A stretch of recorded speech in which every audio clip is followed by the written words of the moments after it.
একমাত্র সার্বজনীন ধর্ম যদি কোনো ধর্ম থেকে থাকে তাহলে সেই ধর্ম হচ্ছে ইসলাম ধর্ম, যেই ধর্ম সমস্ত মানুষদেরকে সমানভাবে অধিকার দিয়েছে, সমস্ত মানুষদেরকে বাঁচার অধিকার দিয়েছে, সমস্ত মানুষদেরকে দুনিয়ার মধ্যে তাদের ধর্ম পালন করার জন্য অধিকার দিয়েছে। যদিও তাদের ধর্ম মিথ্যা, এরপরেও তাদের ধর্ম পালন করার জন্য ইসলাম কি দিয়েছে? অধিকার দিয়েছে। আপনি আমি ইসলামী মূল্যবোধ আমাদের ভিতর রাখবো নাকি ওই হিন্দুয়ানা কৃষ্টি কালচার আমাদের ভিতর লালন করব? হিন্দুয়ানা কৃষ্টি কালচার কি লালন করবেন নাকি ইসলাম ধর্মটাকে টিকিয়ে রাখবেন? ইসলামকে ভালোবাসবেন? যদি ভালোবাসার ইচ্ছা থাকে তাহলে হিন্দুদের দুর্গা পূজায় জিন্দেগিতে আর যায়েন না, জিন্দেগিতে পূজার মধ্যে আর যায়েন না। এই লেকচার শুনতে শুনতে আজ পর্যন্ত বড় হয়েছি যে ধর্ম যার যার উৎসব সবার, ফাইজলামি মার্কা লেকচার দেওয়া বাদ দেন, এই ধরনের লেকচার দেওয়া আজকে বাদ দেন। আর নাজ নিয়ামতের মধ্যে ডুবিয়ে রাখলেন। আপনাকে আমাকে দিনে 3 বেলা খাওয়াইতেছেন, পড়াইতেছেন। আমার আপনার যা যখন প্রয়োজন হচ্ছে আল্লাহ তাআলা সেই প্রয়োজন মিটাইতেছেন। আমি আপনি আল্লাহ তাআলার কাছে না চাইলেও আল্লাহ তাআলা আপনার আমার চাহিদা মোতাবেক যখন যা প্রয়োজন হচ্ছে সেই প্রয়োজন মিটিয়ে দিচ্ছেন। দিচ্ছেন কি দিচ্ছেন না? আল্লাহ তাআলা আপনার আমার প্রয়োজন মিটাইতেছেন। আল্লাহ তাআলা বলেন, ও বান্দা, দুনিয়াতে আমি তোমার সব প্রয়োজন মিটাবো, তবে আমি যেই মাকসাদ দিয়ে তোমাকে দুনিয়ায় পাঠাইলাম সেই মাকসাদ হলো তুমি আমার ইবাদত করবা। কার ইবাদত করবা? দুনিয়াতে তোমাকে পাঠাইলাম, তুমি আমার ইবাদত করবা।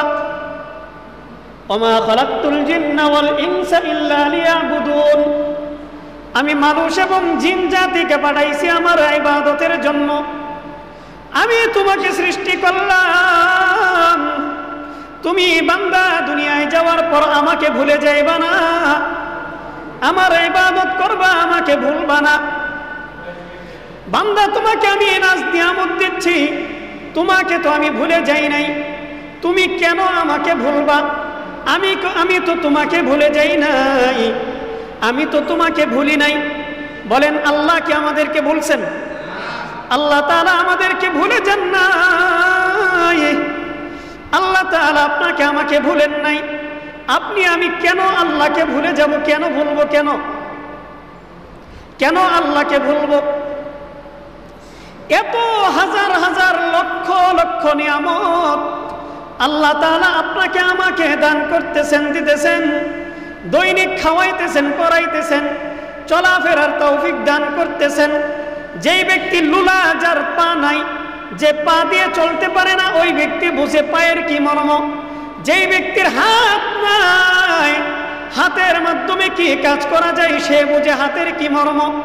যেই ব্যক্তির চোখ নাই, ওই ব্যক্তি বুঝে তার চোখের কি মর্ম। যেই ব্যক্তির কানের আওয়াজ, কানের মাধ্যমে সে শ্রবণ করতে পারে না, শুনতে পারে না, ওই ব্যক্তি বুঝে কানের কি মর্ম। যেই ব্যক্তির বুদ্ধি শক্তি নাই, ওই ব্যক্তি বুঝে বুদ্ধির কি মর্ম, কি মর্যাদা, কি সম্মান। বুদ্ধি থাকলে কত কিছু বুদ্ধি খাটিয়ে করা যায়। আপনাকে আমাকে আল্লাহ তাআলা বুদ্ধি শক্তি দান করলেন, শ্রবণ শক্তি দান করলেন, দৃষ্টি শক্তি দান করলেন, হাত দান করলেন, পা দান করলেন। আপনি আমি চাইলে আমাদের হাত দ্বারা যা ইচ্ছা তাই করতে পারতেছি, পা দ্বারা চলতে পারতেছি, আপনি আমি বুদ্ধি খাটিয়ে যে কোনো কাজ করতে পারতেছি। আল্লাহ তাআলা এত লাখো কোটি নিয়ামতের মধ্যে আপনাকে আমাকে ডুবিয়ে রাখছেন। বলেন তো দেখি আল্লাহ তাআলার উদ্দেশ্যটা কি? আল্লাহ তাআলা নবী রাসূলকে দুনিয়াতে পাঠিয়েছেন দ্বীনের হেফাজতের জন্য এবং দ্বীনের ইশাআতের জন্য, প্রচার প্রসারের জন্য। এক কথায় নবী রাসূল দুনিয়াতে আসার মূল মাকসাদ হচ্ছে দ্বীন প্রচার এবং দ্বীনের হেফাজত। দ্বীন প্রচার এবং দ্বীনের কি? হেফাজত। এই মাকসাদে আল্লাহ তাআলা নবী রাসূলকে দুনিয়াতে পাঠিয়েছেন। পৃথিবীর মধ্যে যত ধর্ম আছে, যত দ্বীন আছে, সমস্ত ধর্মের মধ্যে সর্বশ্রেষ্ঠ ধর্ম হচ্ছে ইসলাম ধর্ম। বুঝে থাকলে বলেন, পৃথিবীর সমস্ত ধর্মের মধ্যে সর্বশ্রেষ্ঠ ধর্মের নাম কি? ইসলাম ধর্ম। এ কারণেই আমাদের মাদ্রাসার যারা প্রাথমিক ধাপের ছাত্র, তাদেরকে শুরুতেই শেখানো হয়, তাদেরকে আকীদা শেখানো হয় যে তুমি কোন হও, তুমি কে, তোমার পরিচয় কি। প্রথমে আমাদেরকে আমাদের পরিচয় শেখানো হয় যে তুমি কে, তোমার পরিচয় কি।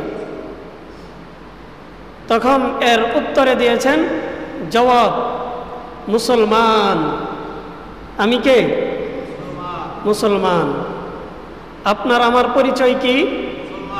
আপনি আমি মুসলমান। আমাদের ধর্মের নাম কি? আমাদের ধর্মের নাম হচ্ছে ইসলাম ধর্ম। আল্লাহ তাআলার কাছে সবচেয়ে পছন্দের, সবচেয়ে শ্রেষ্ঠ ধর্ম হচ্ছে ইসলাম ধর্ম। আল্লাহ পাক রব্বুল আলামিন কুরআনুল কারীমের এক জায়গায় ইরশাদ করেছেন, ইন্নাদ-দীনা ইনদাল্লাহিল ইসলাম। নিশ্চয় আল্লাহ তাআলার কাছে মনোনীত ধর্ম হচ্ছে ইসলাম। আল্লাহর কাছে মনোনীত ধর্ম কি? ইসলাম। অন্য জায়গায় আল্লাহ তাআলা ইরশাদ করেছেন,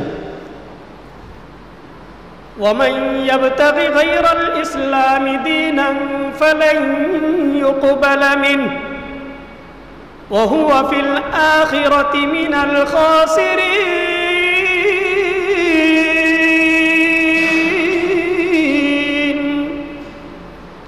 আল্লাহ তাআলা বলেন, যেই ব্যক্তি ইসলাম ছাড়া অন্য কোনো ধর্ম তালাশ করে, ইসলাম ছাড়া অন্য কোনো ধর্মের অনুসরণ অনুকরণ করে, ফালাই ইউকবালা মিন, আল্লাহ তাআলা কখনো এটা গ্রহণ করবেন না, কবুল করবেন না।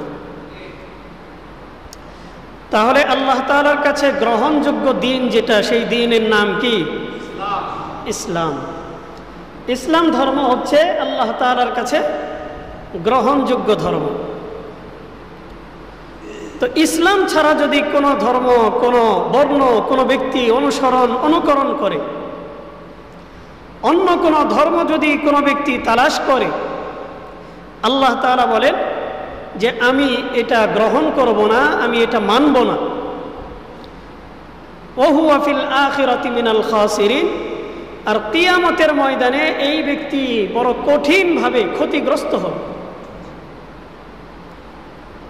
ইসলাম ছাড়া অন্য কোনো ধর্ম মানলে কিয়ামতের ময়দানে ক্ষতিগ্রস্ত হতে হবে। তাহলে কুরআনুল কারীমের এই সমস্ত আয়াতের মাধ্যমে আমরা জানতে পারলাম, বুঝতে পারলাম যে আল্লাহ তাআলার কাছে একমাত্র মনোনীত ধর্ম হচ্ছে ইসলাম।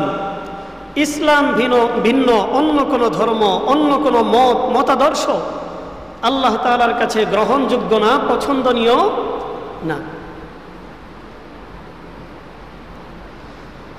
অতএব এই ইসলামকে, এই দ্বীনকে টিকানোর জন্য, এই দ্বীনের দাওয়াত সর্বত্র ছড়িয়ে দেওয়ার জন্য, দ্বীনের ইশাআতের জন্য আল্লাহ পাক রব্বুল আলামিন যুগে যুগে পয়গম্বরদেরকে দুনিয়াতে প্রেরণ করেছেন।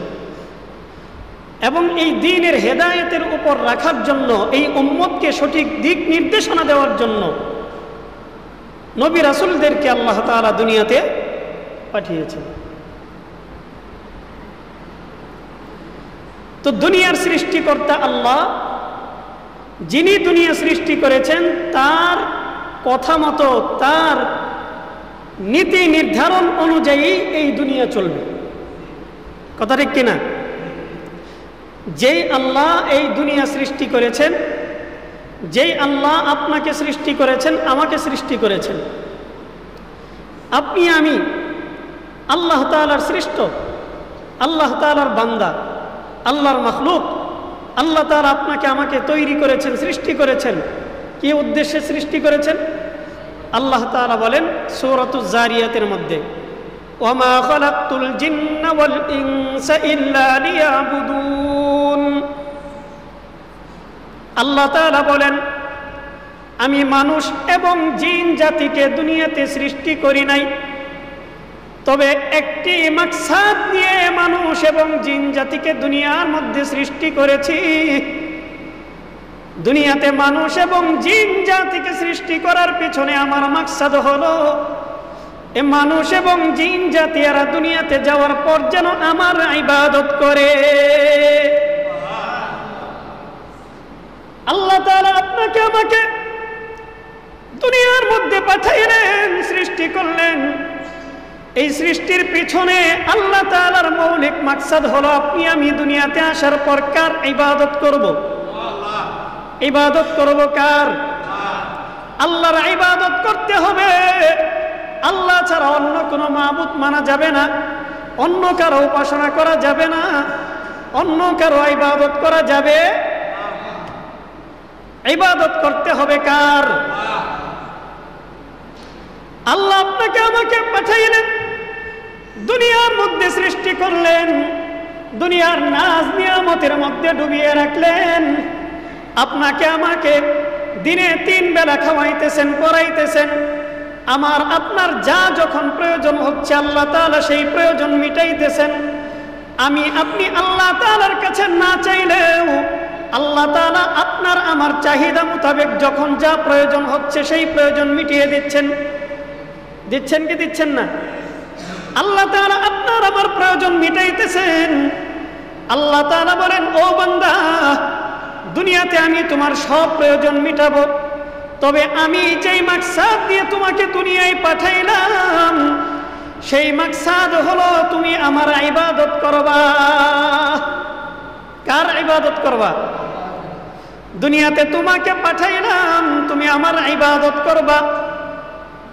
ওমা খালাকতুল জিন্না ওয়াল ইনসা ইল্লা লিয়াবুদুন। আমি মানুষ এবং জিন জাতিকে পাঠাইছি আমার ইবাদতের জন্য। আমি তোমাকে সৃষ্টি করলাম, তুমি বান্দা দুনিয়ায় যাওয়ার পর আমাকে ভুলে যাইবা না, আমার ইবাদত করবা, আমাকে ভুলবা না।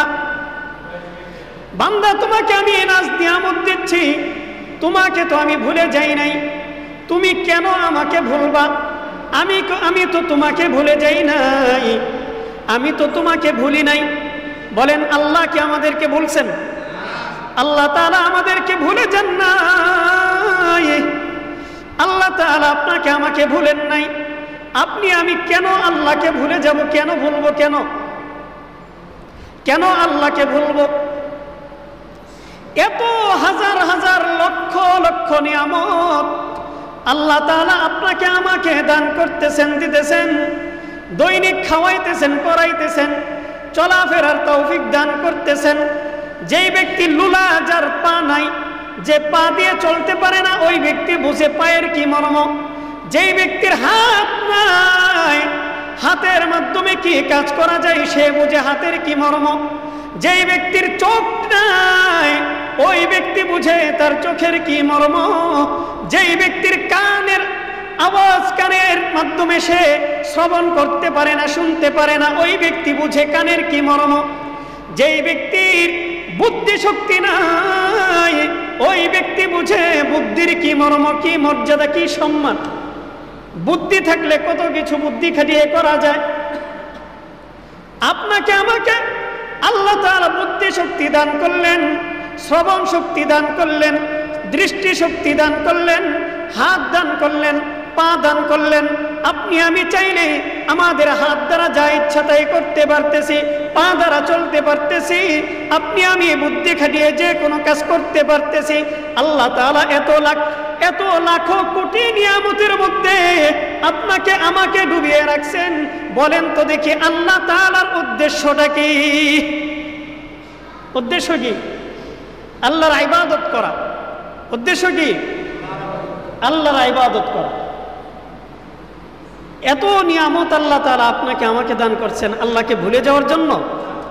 কথা বলেন না কেন? ভুলে যাওয়ার জন্য। অথচ আমাদের অবস্থা কি হয়েছে? দুনিয়ায় আসার পর আল্লাহ তাআলাকে আমরা ভুলে গিয়েছি। আল্লাহ তাআলা আমাদেরকে যে ইবাদতের জন্য পাঠিয়েছেন, সেই ইবাদতের যে মাকসাদ, আমরা মাকসাদ ভুলে গিয়েছি, আল্লাহকে ভুলে গেছি। যে কারণে আমাদের আল্লাহর প্রতি, তার রাসূলের প্রতি ভালোবাসা জাগ্রত হয় না, আল্লাহর ইবাদতের প্রতি আমাদের মন আকৃষ্ট হয় না, আমরা আল্লাহকে ভুলে গেছি। আল্লাহ তাআলা পবিত্র কুরআনুল কারীমে বলেন, ওয়ামান আরাদা আন যিকরি ফাইন্না লাহু মাঈশাতান দানকা ওয়া নাহশুরুহু ইয়াওমাল কিয়ামাতি আ'মা قال رب لم حشرتني أعمى وقد كنت بصيرا قال كذلك أتتك آياتنا فنسيتها وكذلك اليوم تنسى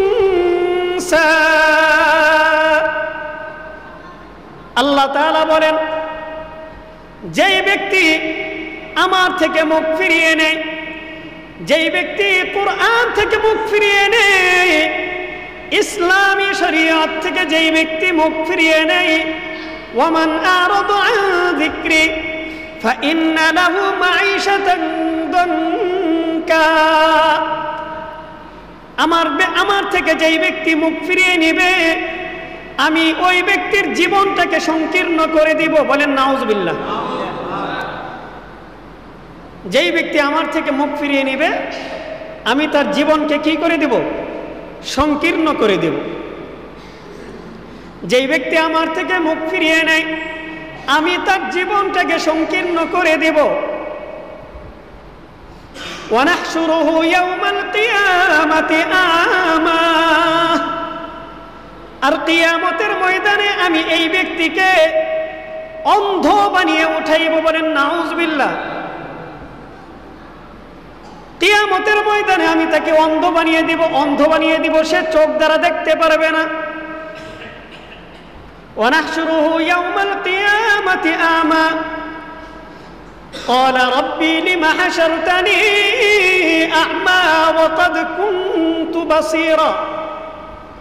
আল্লাহ তাআলা বলেন, কিয়ামতের ময়দানে যখন আমি তাকে অন্ধ বানিয়ে দিব, সে যখন চোখ দ্বারা দেখতে পারবে না, তখন আমাকে বলবে, ও আল্লাহ, আপনি আমাকে আজকে কেন অন্ধ বানিয়ে উঠাইলেন? দুনিয়ায় থাকতে তো আমার চোখ ছিল, আমার দৃষ্টি শক্তি ছিল, আমি দেখতে পারতাম, সবকিছুই দেখতাম, আজকে আপনি আমাকে কেন অন্ধ বানাইলেন?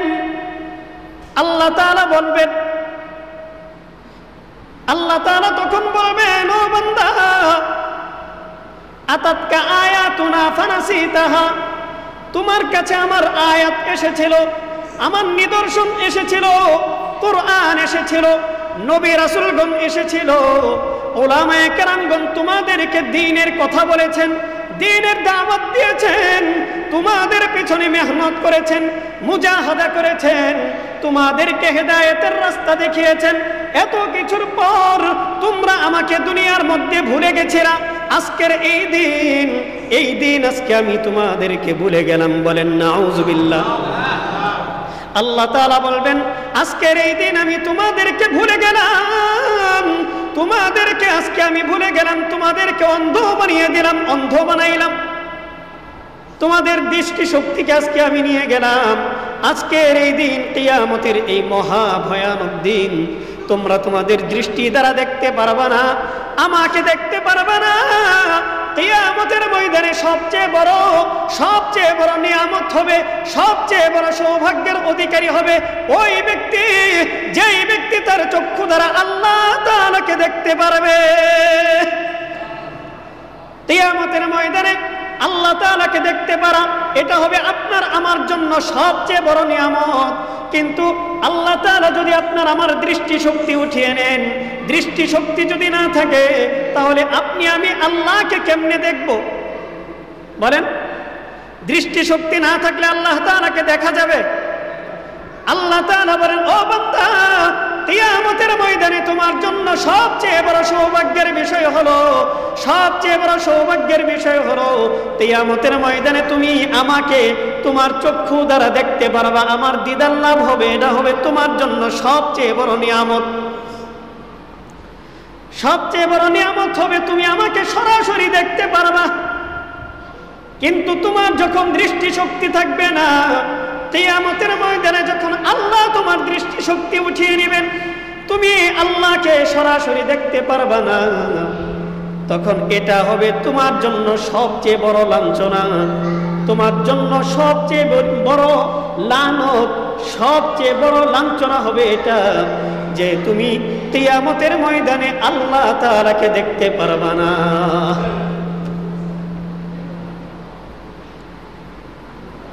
তাহলে আল্লাহ পাক রব্বুল আলামিনকে কিয়ামতের ময়দানে নিজের চক্ষু দ্বারা দেখতে পারা, এটা হবে সবচেয়ে বড় নিয়ামত, সবচেয়ে বড় নিয়ামত। কিন্তু যদি আল্লাহ তাআলা আপনার আমার দৃষ্টিশক্তি উঠিয়ে নেন, যদি আপনি আমি আমাদের দৃষ্টিশক্তি না থাকে, আমাদের চক্ষু দ্বারা যদি আমরা দেখতে না পারি, তাহলে আল্লাহ তাআলার দিদার লাভ হবে? আল্লাহ তাআলার দিদার লাভ হবে না। আর যখন আল্লাহ তাআলার দিদার লাভ হবে না, তখন এটা হবে আমাদের জন্য সবচেয়ে বড় লাঞ্ছনা, সবচেয়ে বড় লাঞ্ছনা যে আল্লাহ তাআলাকে এত কাছে পেয়ে, এত সামনে পেয়ে আমরা দেখতে পারবো না।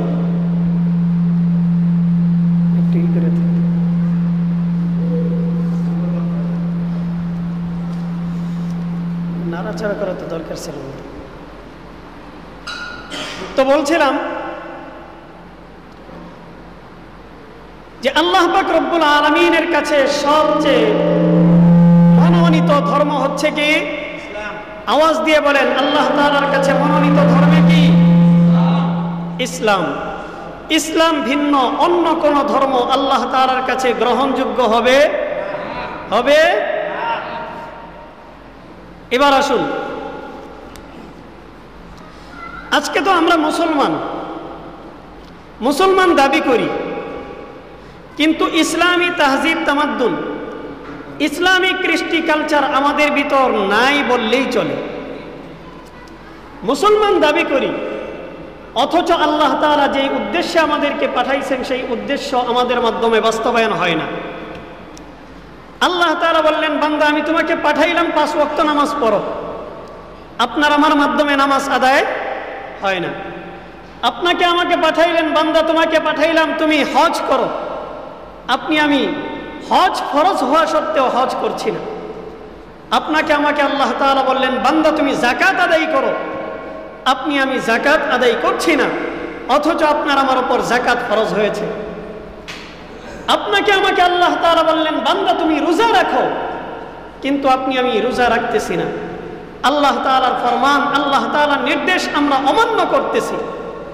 আপনাকে আমাকে আল্লাহ তাআলা বললেন, বান্দা তুমি ইলায়ে দ্বীন, ইলায়ে কালিমাতুল্লাহ, আল্লাহ তাআলার পতাকাকে, এই দ্বীনকে সমুন্নত করার জন্য আল্লাহর রাস্তায় যুদ্ধ করো, জিহাদ করো, কিন্তু আপনি আমি আল্লাহর পতাকাকে বুলন্দ করার জন্য, আল্লাহ তাআলার এই কালিমার রশ্মিকে উড্ডীন করার জন্য যেই মেহনত, যেই মুজাহাদা করা দরকার, আপনার আমার মাধ্যমে কি সেটা হচ্ছে? আমরা তো আজকাল মনে করি যে দ্বীনের হেফাজত, দ্বীনের সংরক্ষণের জন্য তো আলেম ওলামারা আছি, তারাই সব করবে। এই জন্য যখন দ্বীনের উপর বিভিন্ন আঘাত আসে, নবীর উপর যখন আঘাত আসে, আল্লাহকে নিয়ে যখন ব্যঙ্গ কটূক্তি করা হয়, তখন ওলামায়ে কেরাম ময়দানে নামে আর পাবলিক বসে বসে তামাশা দেখে। এরকম হয় কি হয় না? আবার অনেকেই দেখবেন আড়াল থেকে সমালোচনা করবে যে হুজুরদের তো খায়া কাম নাই, ছাত্রদেরকে মাঠের মধ্যে নামায় দিছে, ছাত্রদেরকে রাস্তায় নামায় দিছে, এই ছাত্রদেরকে তাদের বাবা মা পাঠাইছে লেখাপড়া করার জন্য, নামায় দিছে মাঠের মধ্যে। এই ধরনের সমালোচনা আমাদের সমাজে হয় কি হয় না? অথচ দেখেন, আপনি আমি মানে কোন মুখ দিয়ে এই ধরনের সমালোচনা করি? আপনার আমার, এটা আপনার আমার উপর হক, আপনার আমার উপর অধিকার হচ্ছে আপনি আমি দ্বীনের হেফাজতের জন্য মাঠে নামবো। আপনি নামতে পারলেন না, আপনার ব্যর্থতা। আমি নামতে পারলাম না, আমার ব্যর্থতা, সেই জায়গায় যারা নেমেছে তাদের সাপোর্ট করুন, তাদের জন্য আপনি সহায়ক হন, তা না করে আমি সমালোচনা করি। তো কথাটা এই জন্য বললাম যে দ্বীনের হেফাজতের দায়িত্ব আল্লাহ তাআলা, নবী রাসূলগণ যখন দুনিয়া থেকে চলে গেছেন, এখন আর নবী রাসূল আসবেন না, এখন এই দ্বীনের হেফাজতের দায়িত্ব আখিরি নবীর উম্মত যারা আছেন তাদের দায়িত্ব। দ্বীনের হেফাজত কারা করবে? আল্লাহ তাআলাই তো করবেন, কিন্তু কাদের মাধ্যমে করাইবেন? কাদের মাধ্যমে করাইবেন? এই আখিরি নবীর উম্মতের মাধ্যমেই করাইবেন, আমাদের মাধ্যমেই করাইবেন। তো আমি যদি দ্বীনের ব্যাপারে দুর্বল না হই, দ্বীনের ব্যাপারে যদি আপনার আমার টান না থাকে, আকর্ষণ না থাকে, তাহলে এই দ্বীনের হেফাজত আপনার আমার মাধ্যমে কেমনে হবে? তো আল্লাহ পাকের কাছে মনোনীত ধর্ম হচ্ছে ইসলাম। তো যুগে যুগে এই ইসলামকে মিটিয়ে দেওয়ার জন্য, নিশ্চিহ্ন করে দেওয়ার জন্য যুগে যুগে বহু ষড়যন্ত্রকারী, বহু পাইতারা করেছে, বহু প্রচেষ্টা করেছে এই দ্বীনকে মিটিয়ে দেওয়ার জন্য, ইসলামটাকে নিশ্চিহ্ন করে দেওয়ার জন্য। মনে রাখবেন, যে যত মেহনত আর মুজাহাদা করুক না কেন, এই দ্বীনকে মিটিয়ে দেওয়ার জন্য যারা যত ষড়যন্ত্র করবে, কোনো ষড়যন্ত্র কাজে লাগবে না। সমস্ত ষড়যন্ত্রকারীর বিরুদ্ধে একমাত্র আল্লাহ তাআলাই যথেষ্ট হয়ে যাবে। বাতিল যখন ফেরাউনের রূপ ধারণ করে এসেছিল, তখন হকের ঝান্ডা নিয়ে ময়দানে এসেছিলেন হযরতে মূসা আলাইহিস সালাতু ওয়াস সালাম। বাতিল যখন নমরুদের রূপ ধারণ করে এসেছিল, হকের ঝান্ডা নিয়ে ময়দানে এসেছিলেন ইব্রাহিম আলাইহিস সালাতু ওয়াস সালাম। বাতিল যখন আবু জাহেলের রূপ ধারণ করে এসেছিল, হকের ঝান্ডা নিয়ে মুহাম্মদুর রাসূলুল্লাহ ময়দানে এসেছিলেন। বাতিল যখন মুসাইলামাতুল কাজ্জাবের রূপ ধারণ করে এসেছিল, বাতিল যখন ইরতিদাদে ইসলামের রূপ ধারণ করে এসেছিল, হকের ঝান্ডা নিয়ে ময়দানে এসেছিলেন হযরতে আবু বকর সিদ্দিক রাদিয়াল্লাহু তাআলা আন। বাতিল যখন ইংরেজদের রূপ ধারণ করে এসেছিল, হকের রূপ ধারণ করে এসেছিলেন উলামায়ে দেওবন্দ। বাতিল যখন নাস্তিক্যবাদের রূপ ধারণ করে এসেছিল, তখন হকের ঝান্ডা নিয়ে ময়দানে এসেছিলেন আল্লামা শাহ আহমদ শফী, আল্লামা জুনাইদ বাবুনগরী, আল্লামা নূর হোসেন কাসেমী। এরকম ভাবে বহু জগৎ বিখ্যাত উলামায়ে কেরাম তারা বাতিলদের প্রতিরোধ করার জন্য ময়দানে অবতীর্ণ হয়েছিলেন। মনে রাখবেন, যুগে যুগে যত বাতিল আসবে, এই বাতিলের বিরুদ্ধে আল্লাহ তাআলা হকের ঝান্ডা নিয়ে এক ধরনের জাতিকে এই জাতির সামনে, এই জাতির রাহবর হিসেবে প্রেরণ করবেন, যারা বাতিলের বিরুদ্ধে মোকাবেলা করে এই হকের ঝান্ডাকে সমুন্নত করবেন ইনশাআল্লাহ। কোনো বাতিল টিকতে পারবে না। সমস্ত বাতিলকে মিটিয়ে দেওয়ার জন্য আল্লাহ তাআলা যুগে যুগে এই বাতিলের বিরুদ্ধে হকের ঝান্ডাবাহী একদল উলামায়ে কেরামকে পাঠাবেন। তারাই ইনশাআল্লাহ এই বাতিলকে মিটিয়ে দিয়ে হকের ঝান্ডা সমুন্নত করবেন। শাহবাগে যখন নাস্তিক্যবাদীরা আমার রাসূলকে গালি দিয়েছিল, আল্লাহ তাআলার বিরুদ্ধে কুৎসা রটিয়েছিল, নানা ধরনের প্রোপাগান্ডা চালিয়েছিল, তখন তাদেরকে যদিও প্রশাসন থেকে সেফটি দেওয়া হয়েছিল, তৎকালীন গভর্নিং হাউস থেকে তাদেরকে সেফটি দেওয়া হয়েছিল, সরকারের পক্ষ থেকে তাদেরকে সেফটি দেওয়া হয়েছিল, কিন্তু এর পরেও উলামায়ে কেরাম বসে থাকেন নাই। আপনার আমার মতো এরকম আপামর জনতাকে মাঠে নিয়ে তারা প্রতিবাদ করেছিলেন। এই প্রতিবাদের ফলশ্রুতিতে আজও পর্যন্ত এই দেশের মধ্যে তাওহীদবাদীরা আছে, কিন্তু নাস্তিক্যবাদী শাহবাগীরা এখন কিন্তু নেই। শাহবাগীরা নাই। কেউ মনে করবেন না এটা রাজনৈতিক আলোচনা। রাজনৈতিক আলোচনা না, দ্বীনি আলোচনা। আপনার আমার দ্বীনকে টিকিয়ে রাখতে হবে। দ্বীনকে কি করতে হবে? আওয়াজ দিয়ে বলেন, দ্বীনকে কি করতে হবে? টিকিয়ে রাখতে হবে। দ্বীনকে যদি টিকিয়ে রাখার এই গুরু দায়িত্ব আমরা বহন না করি, আল্লাহ তাআলার কাছে আপনাকে আমাকে জবাবদিহিতা করতে হবে। এই জবাবদিহিতার জন্য তৈরি হন। যারা মনে করবেন যে রাজনৈতিক আলোচনা, আল্লাহর কসম করে বলি এটা কোনো রাজনৈতিক আলোচনা না। আমার রাসূলকে গালি দিবে, তার প্রতিবাদ করা, এটা কি রাজনীতি? এটা কি রাজনীতি? আল্লাহকে গালি দিবে, তার প্রতিবাদ করা রাজনীতি? দ্বীনের উপর আঘাত করবে, আপনি আমি প্রতিবাদ করব, এটা কি রাজনীতি? অতএব বুঝতে হবে কোনটা দ্বীনি আলোচনা আর কোনটা রাজনৈতিক আলোচনা, বুঝতে হবে। স্পষ্ট কথা, দেখেন যুগে যুগে বহু এরকম ষড়যন্ত্রকারী এসেছে, দ্বীনকে মিটিয়ে দিতে চেয়েছে। মুঘল সাম্রাজ্যের 900 বছর, 963 হিজরিতে যখন সম্রাট হুমায়ুন দুনিয়া থেকে বিদায় নিয়েছে, তখন সম্রাট হুমায়ুনের ছেলে সম্রাট আকবর, সম্রাট আকবরের নাম শুনছেন তো? আপনি আমরা সবাই মোটামুটি ভালোই জানি সম্রাট আকবরের ব্যাপারে, এমনকি তার কীর্তি কাহিনী অনেক কিছুই আমরা জানি। তো মুঘল সাম্রাজ্যের অন্যতম প্রভাবশালী একজন রাজা ছিল, সম্রাট ছিল সম্রাট হুমায়ুন। হুমায়ুন যখন দুনিয়া থেকে বিদায় নিছে, তখন তার সন্তান সম্রাট আকবর সে দিল্লির মসনদে বসেছে। 963 হিজরিতে দিল্লির মসনদে বসেছে। সে একাধারে 51 বৎসর পর্যন্ত, 1014 হিজরি সন পর্যন্ত সে দিল্লির সাম্রাজ্য দখল করেছিল, দিল্লির মসনদ দখল করেছিল। তো এই সম্রাট আকবর যখন তার সাম্রাজ্য বুঝে পায়, সে যখন ক্ষমতায় আসে, ক্ষমতায় আসার পর তার প্রজাদের ভিতর সে নিয়ম করেছিল যে সমস্ত প্রজারা তারা খাজনা দিতে হবে। কি দিতে হবে? খাজনা দিতে হবে।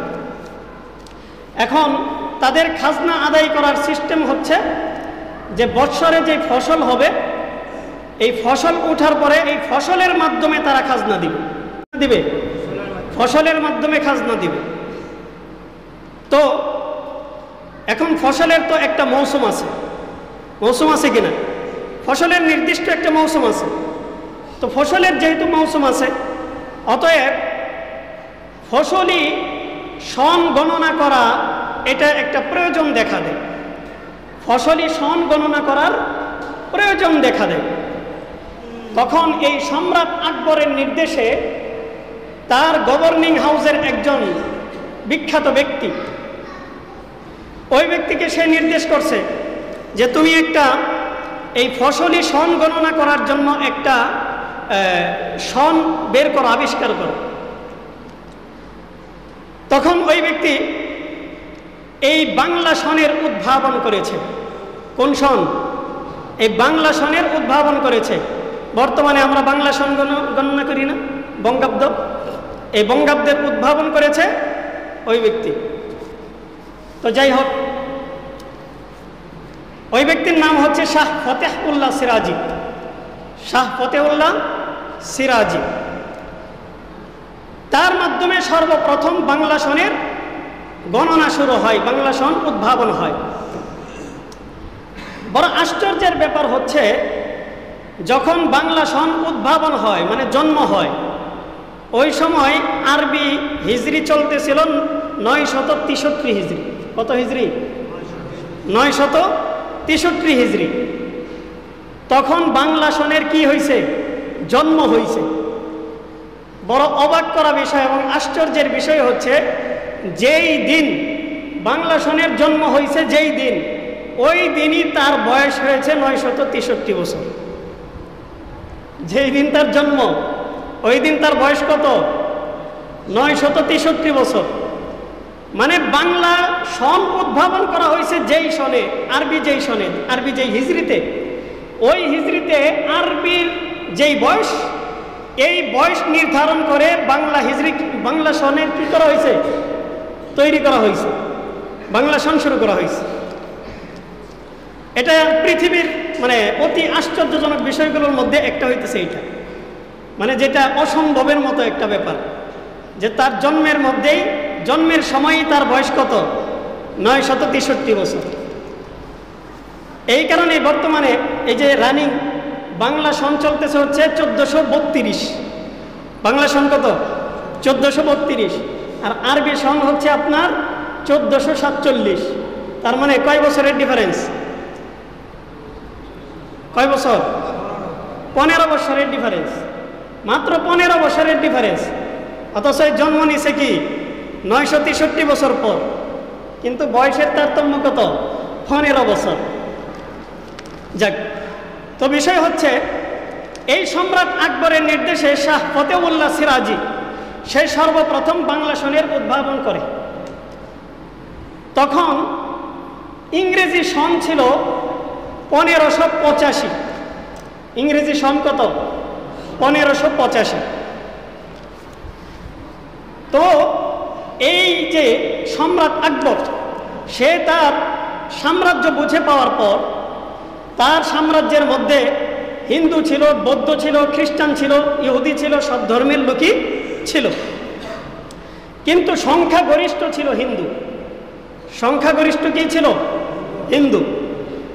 এখন সে ছিল, আসলে দেখেন মুঘল সাম্রাজ্যের যত সম্রাট ছিল এই সমস্ত সম্রাটদের মধ্যে এই সম্রাট আকবর ছিল একজন মানসিক বিকারগ্রস্ত লোক। এই ছিল কি? মানসিক বিকারগ্রস্ত লোক। এর মাথা ঠিক ছিল না, মেন্টাল ছিল, এর মাথা ঠিক ছিল না। তো তার সাম্রাজ্যের মধ্যে অধিকাংশ ছিল হিন্দু। তো তার কথা হলো যে সবার মন রক্ষা করে চলতে হবে। তো মন রক্ষা করতে গেলে যেহেতু অধিকাংশ হচ্ছে হিন্দু, তো তাদের মনটা একটু বেশি রক্ষা করতে হবে, নয়তো তো দাদা বাবুদের মন থাকবে না, আমার প্রতি সদয় দৃষ্টি দিবে না। এই জন্য তারা কি করছে, এই সম্রাট আকবর সে হিন্দুদের প্রতি অতি বেশি সদয় হয়ে গেছে। সদয় হয়ে সে হিন্দুদেরকে প্রায়োরিটি দিয়ে নতুন করে একটা ধর্মের আবিষ্কার করছে। হিন্দু, ইহুদি, খ্রিস্টান, বৌদ্ধ, নাসারা সব ধর্মকে একসাথে করে, সব ধর্মের ধর্মযাজক যারা ছিল, ধর্মের যারা পণ্ডিত ছিল, এই পণ্ডিতদেরকে নিয়ে নতুন একটা ধর্ম আবিষ্কার করছে। বলেন নাউজুবিল্লাহ। নতুন একটা ধর্ম কি করছে? আবিষ্কার করছে। এই ধর্মের নাম দিছে দ্বীন-এ ইলাহি। সম্রাট আকবরের ধর্মের নাম কি? দ্বীন-এ ইলাহি। সে দ্বীন-এ ইলাহির আবির্ভাব করছে। এই দ্বীন-এ ইলাহির কিছু রূপরেখা ছিল, কিছু মৌলিক নীতিমালা ছিল। এই মৌলিক নীতিমালাগুলোর মধ্যে আমি সংক্ষিপ্ত আকারে আপনাদেরকে কয়েকটা বলি। 1 নম্বর, সম্রাট আকবরের দ্বীন-এ ইলাহির নীতিমালাগুলোর মধ্যে একটা হলো, সে আমাদের যে ইসলাম ধর্মের কালিমা লা ইলাহা ইল্লাল্লাহ মুহাম্মাদুর রাসূলুল্লাহ, আমাদের কালিমা কি? আওয়াজ দিয়ে বলেন, আমাদের কালিমা কি? লা ইলাহা ইল্লাল্লাহু মুহাম্মাদুর রাসূলুল্লাহ। আমাদের এই কালিমাকে পরিপূর্ণরূপে সে ছাঁটাই করে ফেলছে। ছাঁটাই করে তার ধর্মের নতুন কালিমা আবিষ্কার করছে, লা ইলাহা ইল্লাল্লাহ আকবরু খলিফাতুল্লাহ। বলেন নাউজুবিল্লাহ।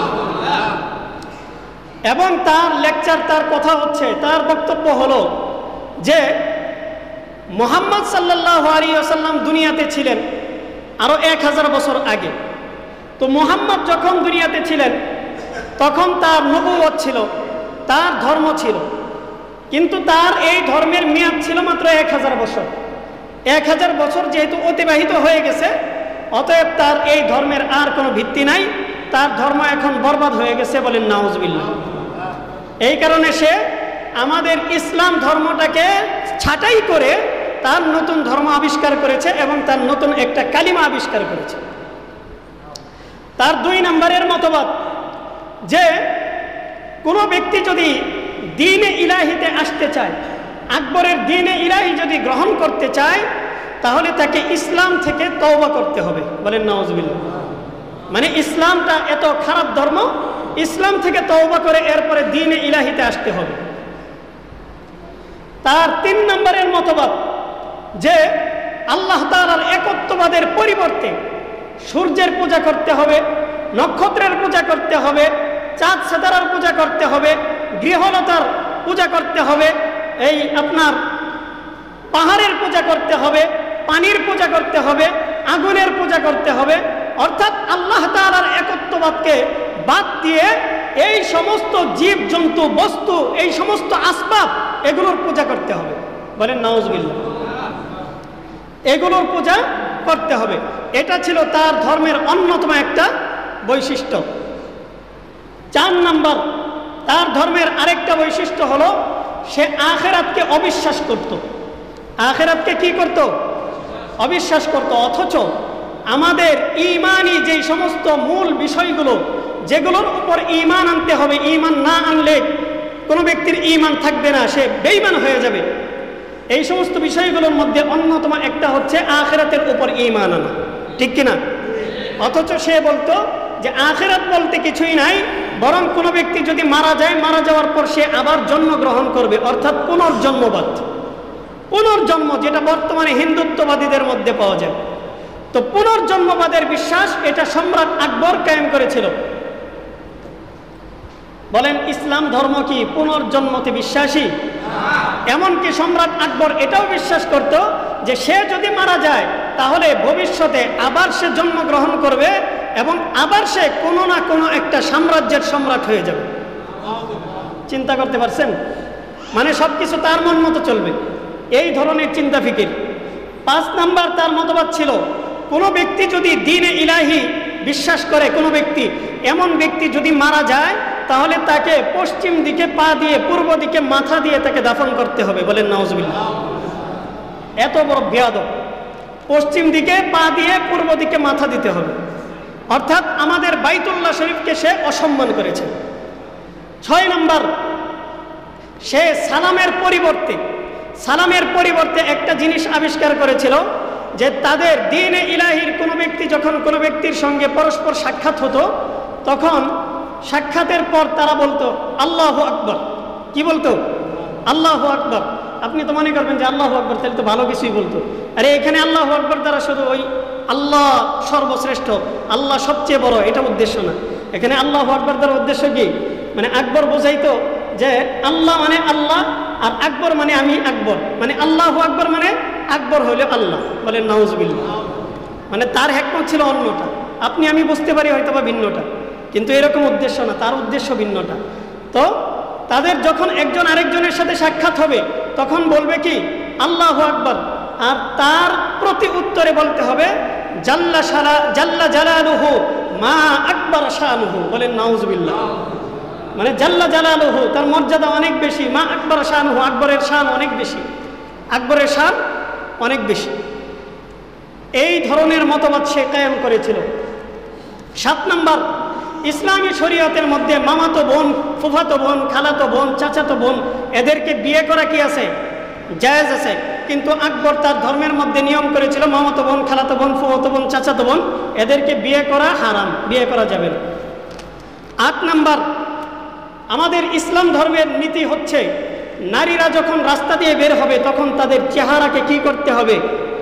ঢেকে রাখতে হবে, পর্দার সহিত বের হতে হবে। কিন্তু আকবর তার ধর্মের মধ্যে এটা বাধ্যতামূলক করেছিল, কোনো নারী যখন রাস্তার মধ্যে নামবে তখন অবশ্যই তার চেহারা খোলা রাখতে হবে, সে আপনার কোনো ধরনের পর্দা করতে পারবে না, এই নিয়ম করেছিল।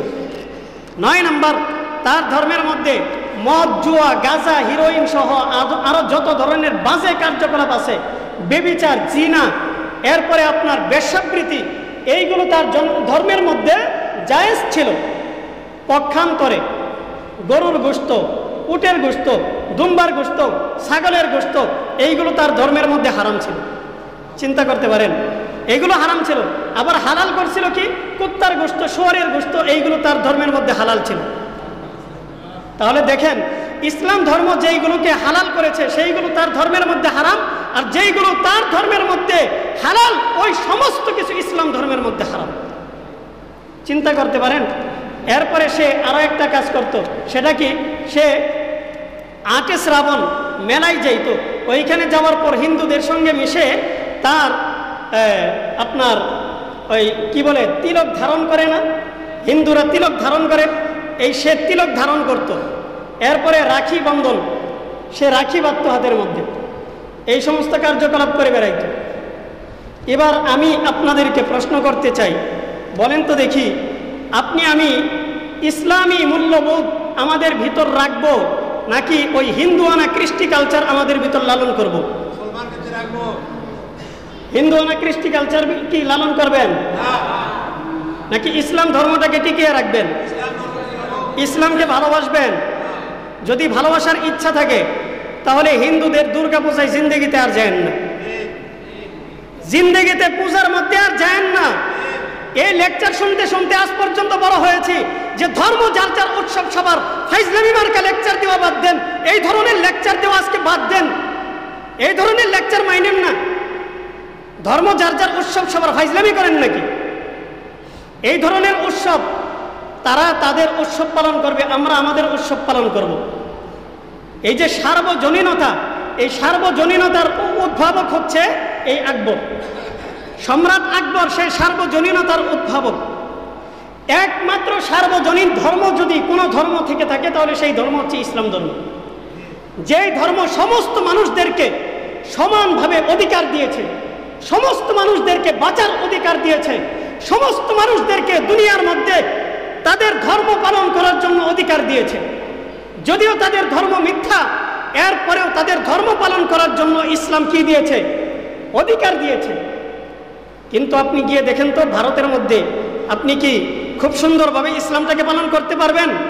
নামাজ পড়তেছে, রাস্তার মধ্যে নামাজ পড়ে, মসজিদের মধ্যে নামাজ পড়ে, পিটিয়ে পিটিয়ে তাদেরকে মসজিদ থেকে বের করা হচ্ছে। এরকম করা হয় কি না? কোরবানি করছে, সংবাদ পাইছে যে গরু কোরবানি করছে, গরু জবাই করছে, গরু জবাই করার অপরাধে এই ব্যক্তিকে নিয়ে তাকেও জবাই করে ফেলছে। এই ধরনের ঘটনা ঘটছে কি ঘটছে না? তাহলে তারা নিরাপত্তার সঙ্গে, আমাদের মুসলমানরা নিরাপত্তার সঙ্গে তাদের ধর্ম পালন করতে পারতেছে না।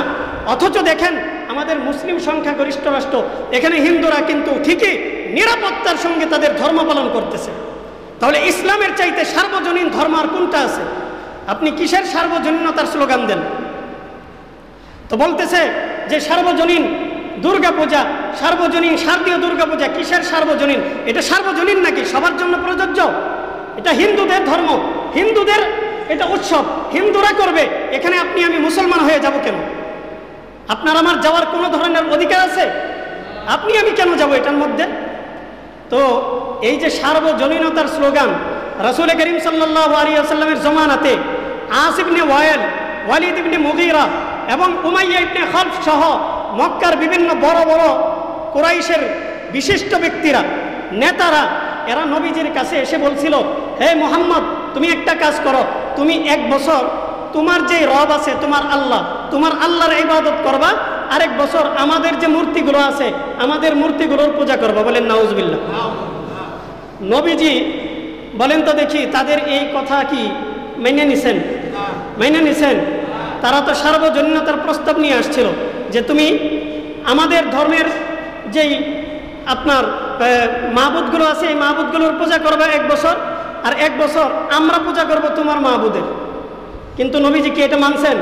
বরং আল্লাহ তাআলা বলছেন, কুল ইয়া আইয়ুহাল কাফিরুন লা আ'বুদু মা তা'বুদুন ওয়ালা আনতুম আ'বিদুনা মা আ'বুদ ওয়ালা আনা আ'বিদুম মা আ'বাদতুম ওয়ালা আনতুম আ'বিদুনা মা আ'বুদ লাকুম দীনুকুম ওয়ালিয়া দিন। তোমরা তোমাদের দিন নিয়ে থাকো, আমি আমার ধর্ম নিয়ে থাকলাম। তোমাদের ধর্ম ভ্রান্ত, আমার ধর্ম হক, আমি আমার ধর্ম পালন করব। তোমরা তোমাদের ধর্ম পালন করো। তোমাদের ধর্ম পালন করার জন্য বিন্দুমাত্র আগ্রহ আমার ভিতর নাই, কোনো ধরনের আগ্রহ আমার ভিতর নাই। তোমাদের ধর্ম আমি পালন করতে পারবো। নবীজি স্পষ্ট বলে দিয়েছেন, তোমার ধর্ম তুমি পালন করো, তোমার ধর্ম বাতিল, এই বাতিল ধর্ম নিয়ে তুমি থাকো। তবে মনে রাখবা, আল্লাহ তাআলার দরবারে কিয়ামতের ময়দানে তোমাদেরকে আটকাতে হবে, তোমাদেরকে আটকাতে হবে, আল্লাহ তাআলার দরবারে আটকাতে হবে। ওই দিন বুঝবা যে কোন ধর্ম সঠিক ছিল আর কোনটা মিথ্যা ছিল। তাহলে বলেন তো দেখি, যারা বলে ধর্ম যার যার উৎসব সবার, তাদের এই স্লোগানটা কি আমরা মানবো নাকি এটাকে দূরে ঠেলে দেব? দূরে ঠেলে দিব। কথা বলেন ঠিক কি ঠিক না? এই ধরনের স্লোগান, চটকদার কথাবার্তা আমরা মানতে চাই না, আমরা মানতে চাই না। কারণ যদি এই ধরনের স্লোগান দেন তাহলে কোরবানির সময় কোথায় থাকে? ধর্ম যার যার উৎসব সবার, তাহলে ধর্ম হইল আমাদের, আর উৎসব যেহেতু আমাদের সবার, তাহলে আসুন আমরা হিন্দুরাও গরু জবাই করি, এই খ্রিস্টানরাও গরু জবাই করুক, মুসলমানরাও করুক, সবাই মিলে গরু জবাই করুক। কয়জন হিন্দু আসে গরু জবাই করার জন্য? কয়জন হিন্দু আসে গরু জবাই করার জন্য? তাহলে ইসলাম ধর্মের ক্ষেত্রে এটা তো হইতেছে, আপনি স্লোগান দেবেন যে ধর্ম নিরপেক্ষতা। আসলেও দেখেন, ওই যে খেলাধুলা হয় না, খেলাধুলার মধ্যে একজন নিরপেক্ষ ব্যক্তি থাকে, আম্পায়ার অথবা কি রেফারি, হ্যাঁ কি থাকে? নিরপেক্ষ থাকে, মানে এই পক্ষেও না ওই পক্ষেও না। এখন এই যে যারা ধর্ম নিরপেক্ষতার স্লোগান দেয় তারা বলে যে আমরা মুসলমানও না, আমরা হিন্দু না, তবে আমরা নিরপেক্ষ থেকে বলতে চাই যে ধর্ম যার যার উৎসব সবার। তাহলে ধর্ম যার যার উৎসব সবার, এটা শুধু দুর্গাপূজার সময় বলেন কেন? কুরবানির সময় বলতে পারেন না? এটা তো ফিক্সিং ছাড়া আর কিছুই না। এটা কি ফিক্সিং ছাড়া আর কিছুই না? মনে করেন এই দুই দেশের খেলা হইতেছে, বাংলাদেশের আর ভারতের খেলা হইতেছে, আম্পায়ার যদি ভারতের পক্ষে টানে আর যদি বলা হয় সে নিরপেক্ষ, তাহলে বলেন তো দেখি সে কি নিরপেক্ষ নাকি সে ফিক্সিং করছে? ফিক্সিং করছে, ঠিক কিনা? তাহলে এইটা যেরকম ফিক্সিং এর কথা, এরকম ভাবে আজকে যারা বলে আমরা ধর্ম নিরপেক্ষ, আমরা হিন্দু না, আমরা মুসলমানও না, তবে আমরা ধর্ম নিরপেক্ষ থেকে বলতে চাই ধর্ম যার যার উৎসব সবার, আমরা বলতে চাই তোমরা তো ধর্ম নিরপেক্ষ না, বরং তোমরা হইলা ফিক্সিংকারী। তোমরা ফিক্সিং করতেছো, হিন্দুদের পক্ষে টানতেছো আর আমাদেরকে চটকদার কথা শোনাইতেছো। এই ধরনের চটকদার কথা আমরা শুনতে চাই না। আল্লাহ পাক রব্বুল আলামিন আমাদেরকে বোঝার আমল করার তৌফিক দান করেন, আমিন।